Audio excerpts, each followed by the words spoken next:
So now we have a big cedar on my bunks. This is a 16-foot log and diameter 15 inches by 15 inches. So I'm looking to do at least a 16-foot 8x8.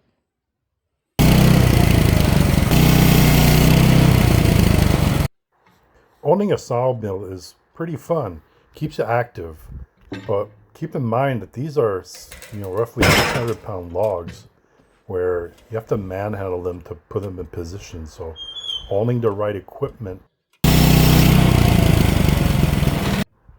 As you can see, I don't have an automated or hydraulic sawmill. This is really manual everything. But it's okay. I want to be active, and this sawmill was within my budget.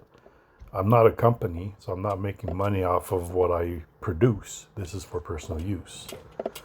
This post and all the series of other 8x8 posts is for a project I have of building my own exterior kitchen.